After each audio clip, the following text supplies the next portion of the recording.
Hi friends, this is Radha advocate. రీసెంట్గా ఎక్కువ అవుతున్న కేసెస్ ఏంటంటే ఫేక్ కేసెస్ అండి.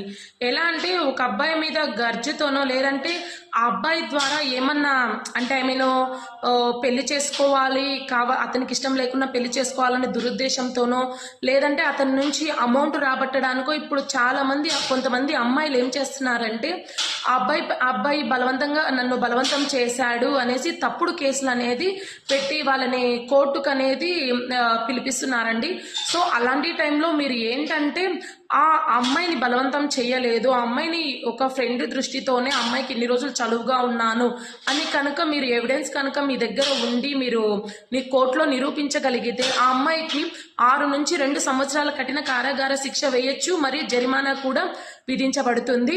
అండ్ మీ పరువు తీసి మిమ్మల్ని సొసైటీలో మీ పరువు నష్టం కలిగేలా చేసినందుకు ఆ అమ్మాయి పైన డెఫమేషన్ కేసు వేసి మరొక 2 సంవత్సరాల జైలు శిక్ష పడేలా చేయొచ్చండి.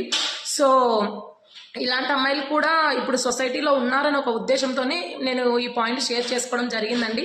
అందరూ అలాంటి వాళ్ళైతే కాదు, ఎందుకంటే కొంతమంది ఇప్పుడు చాలా ఫేక్ కేసులు అయితే జరుగుతున్నాయండి. సో జాగ్రత్తగా ఉండాలి అబ్బాయిలు కూడా, అండ్ అమ్మాయిలు కూడా ఇలాంటి సెక్షన్స్ ఉన్నాయి అని కేర్ఫుల్గా ఉండాలి. ఇలాంటి ఫేక్ కేసెస్ పెట్టి ఇరుక్కోవడము, ఏదో దురుద్దేశంతో చేయడం ఇలాంటివన్నీ చేయొద్దండి. సో జాగ్రత్తగా ఉండండి, ఎందుకంటే మీరు ఏదో ఆశించిపోతే ఇంకోటి జరిగే అవకాశం ఉంటుంది. ఎందుకంటే కోర్టు ఓన్లీ ఎవిడెన్స్ని పరిగణలోకి తీసుకుంటుంది, నోటితో చెప్పినంత మాత్రాన ఏది కోర్టు నమ్మదంత ఈజీగా. సో జాగ్రత్త ఫ్రెండ్స్.